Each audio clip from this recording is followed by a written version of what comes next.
Hello and welcome to all you Scorpios out there. This is your yearly horoscope. So yearly forecast for 2023 in general for the Scorpios. So I'm going to be focusing on the outer planets like Pluto, Neptune and so on. The good news is that those planets are not clashing with each other this year of 2023. Like in 2022 and 2021, we had the Saturn-Uranus square, which was very, very annoying and frustrating for particularly fixed signs, and you are a fixed sign.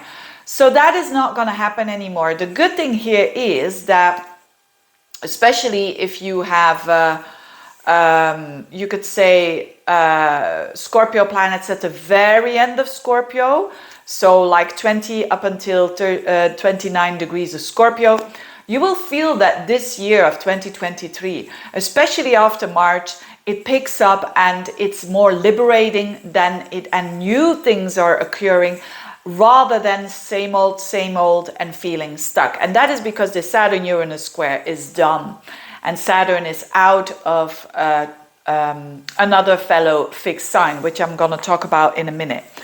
But let's get started with your ruler. Your ancient ruler Mars is at the very beginning of the month, around the 12th of the month, going forwards after a long time of being in Gemini, going backwards. And that's a very good thing because it is in your third house, in your 8th house, which is your house, your Scorpionic house. And it's been there for such a long time. And now you can have momentum there in everything that has to do with 8th house stuff and feeling that you're going forwards now. So that will be definitely finances. So if you've been struggling with that, there is a reason where this energy is a little bit more intense here so that you can face the problem and you can look for solutions. So you've got time for that. And so although it is annoying and although it is frustrating, it has a purpose, and the purpose is to improve your financial situation, especially investments, finances that you have with other people or that you share, So an inheritance, or there's something that is stuck there and it has to be resolved. When Mars goes direct, it will be resolved. You know, these energies are very, very positive. Especially as it is your ruler. Also, if you have been battling a fear, an imaginative fear, that is. You know, those imaginative fears that trigger us into healing, basically. We can run away for it or we can manage them. And that's the hardest way, and it takes time. But ultimately, it's the gold at the end of the rainbow. Something similar is happening. So if you've been battling something that is your shadow, with Mars going direct in the 8th house next year, in the beginning of the year, this shows that you are going through it and you're healing from it. So that is all very good news. Also intimacy. If you've been struggling with being vulnerable, which is not an easy thing for a Scorpio, because they feel so intense and therefore they protect themselves. And I think that's a good thing. But sometimes, of course, you have to take that in love. You have to risk that. And with Mars going direct in your 8th house, it shows an improvement of intimacy, for sure. Also, I hope you haven't been doing things behind the scenes. And I'm not saying that to judge you, because Mars going direct, it can really show then the harm that you have caused. But whatever it is,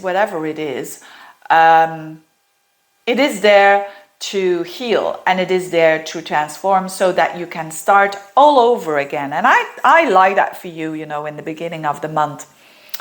Pluto, what is Pluto doing? Pluto is not so important for you, although between March and June, it is very important for you, particularly the early born Scorpios. So having between 0 and 3 degrees of Scorpio, you will feel this coming, this Pluto squaring up to your sign in the 4th house, the core of your horoscope, you could say. Now, what is this all about? As I said, it's just a sneak preview of Pluto being in Aquarius, because the whole year it's going to be in Capricorn, still like last year, but between March and June it's in Aquarius. And it's about a transformation that takes place in your fourth house, squaring up to your energy, that has to deal with emotions, that has to deal with literally your home. So some of you could be thinking about renovating, about or starting it up during those months, or selling the house, buying a house, all of these things. But for many of you, it's also on a deep emotional level. Now, Pluto with the fourth house is a bit like Pluto with the moon. So it means that some of your emotional setup needs to go, needs to die, so that you can start up a new setup that is way more stronger and authentic and real and suiting you. So this has to do with what we do in crises, right? It's the fight and flight technique, not technique. It's something that happens when we are in a crisis of our childhood, the survival mechanism that we have built over the years. So it could mean that such a survival mechanism, as a Scorpio, it will mostly be fight rather than flight, but whatever it is for you, you will have to review it and actually also have to break it down so that you can improve it. Again, more of that when in the monthly horoscopes, but it's certainly your cup of tea to improve and to make you stronger and to make you more capable of empowerment and of strength that goes very, very deep and that is very, very real. So, but meanwhile, Pluto is still in your third house, and that's the same as last year. So transformation when it comes to the way that you think. So an old way of thinking needs to go so that you can have a new setup of thinking. A lot of setups here, but that's normal with Pluto. And that will empower you as well to remind you, I mean, Scorpios, when they talk, they are very real, and they want to be real. And the truth is, of course, it's enlightening, but it's not always nice. And with the Pluto in the third house, you're almost obliged to do so. Could also mean that you finish up a study with Pluto in the third house, or a skill that you were learning, and it has a very transformational effect. It's like you were driving a car, for instance, and that's gonna be good for you for the rest of your life, you know, maybe applying even for new jobs that now you have that freedom there, that transformation took place. Another thing, Neptune is still like last year, that is the same, making a beautiful trine to your Scorpio energy, especially if you have planets between 22 and 27 degrees of Scorpio. You will feel Neptune in your fifth house trining your energy, which is amazing. It's a very romantic energy. It's very, you know, when you are single, you could meet someone and it's a soulmate kind of energy. It's very, very, you understand them. You don't have to talk to them. You understand them. It's super romantic, and it's super kind and empathic, all the good stuff of Neptune. Also very, you could be doing a lot of creative stuff together, and that keeps on being there in your fifth house. On another level, it's the same for children. If you have children, they might be going through a very creative period, or you're doing a lot of dancing, swimming, all these nice creative stuff with them, or hobbies. And it can also mean you having a project or doing something for a hobby that you really, really like. Maybe it's film, or maybe it is photography, or whatever it is. This energy is still on the whole year. Use it to balance out the rest. Speaking of balance out the rest, is Uranus. Uranus is still in the seventh house for the rest of the year. So for the whole year. And if you've got planets in Scorpio between 14 and 23 degrees, you will feel this Uranus very strongly. And this is about liberating your relationships. But so having space there, whether you are in one or not, definitely not being too sticky and too anxious, you know, too controlling, which is the downside of Scorpio. You know, when it's fearing rejection, it's going to hold on to it even stronger, and that is very toxic and negative, but now you know this, or you know this already, I'm sure. You have an opportunity here to, when you are in a relationship, to make it more lively again. And of course, don't wait up until that person is doing that. It's better to initiate something that you can do together, and that is a brand new energy in the relationship, whether it is you decide to move, or whether it is you decide to do something together that both of you haven't done before. That is very Uranus, getting out of that comfort zone. When you are single, it could mean that definitely you will meet someone, or because Uranus means 180 degrees of difference in your attitude. So maybe you've been always very careful and a bit afraid of opening up, being vulnerable.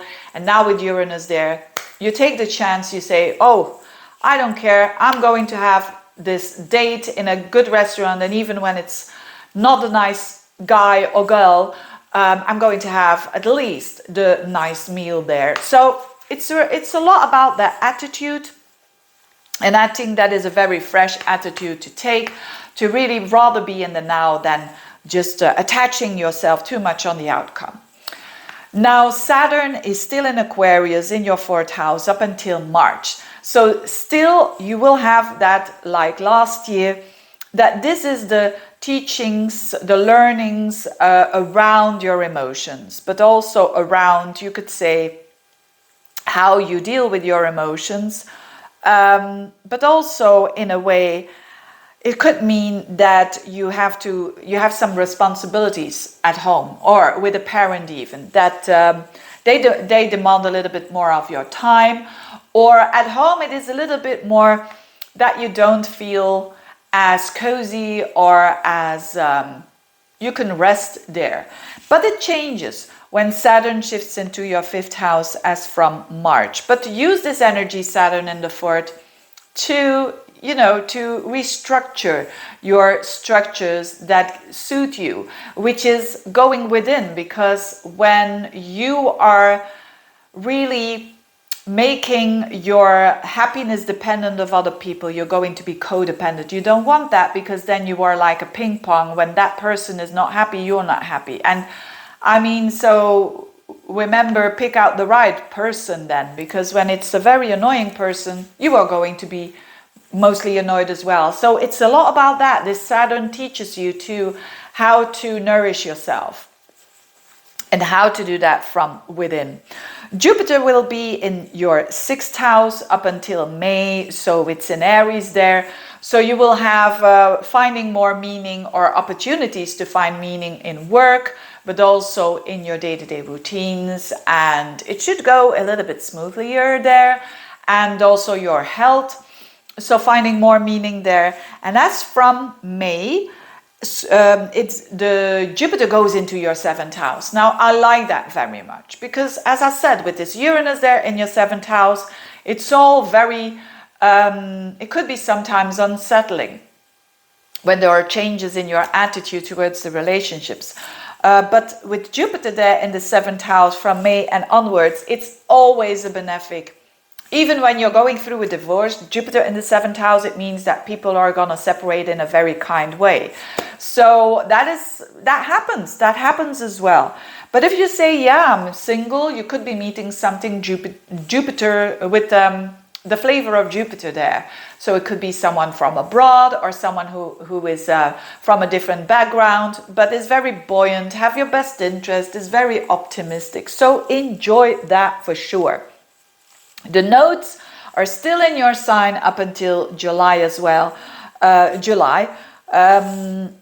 Did I say July for Taurus? For Jupiter, that is as from May and onwards. But the South node is still in Scorpio up until July. So the first part of the year is still about you shedding off that skin. It's the same as last year. You transforming, you losing a part of your identity, and it's better to say goodbye to it so that you can start a new one.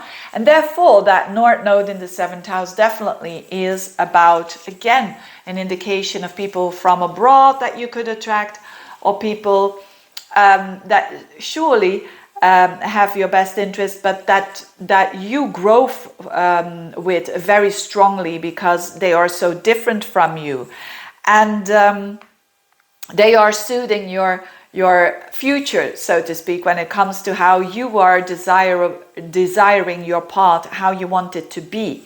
Now, as from July and onwards, the nodes shift into Aries and into Libra. Aries will be your 6th house, and that is where the North Node is going to shift. So a little bit more focus there on your work and on your day-to-day. So a bit less towards relationships, a bit more towards work and how you improve it, how you can make it grow, but also in increasing your health. And so that's a good thing as well. Last but not least, because it's going to be very important for you, it's the Venus retrograde in Leo. It's also a fellow fixed sign, and that is occurring around July up until September. And for you, that's the top of your horoscope. So that's nice. And but it's as I said, it squares up to your energy. So when you have planets around 28 degrees of Scorpio or 12 degrees of Scorpio, you will feel that Venus retrograde the most, because it's in those signs that Venus goes retrograde, but in Leo and direct again at 12 degrees. So definitely for people who want to change their work, it's on during that period. You've got the charm to express yourself, and definitely there could also be a person, a woman or a man with a lot of feminine energy that is helping you to have a new job or to improve or to get further when it comes to your work. I'm going on and on. I'm going to conclude it here. But you see, it's quite an important year for you, 2023, when a lot of important levels or areas of life are touched. But I'm sure you're going to do well, and I thank you so much for listening. Bye bye.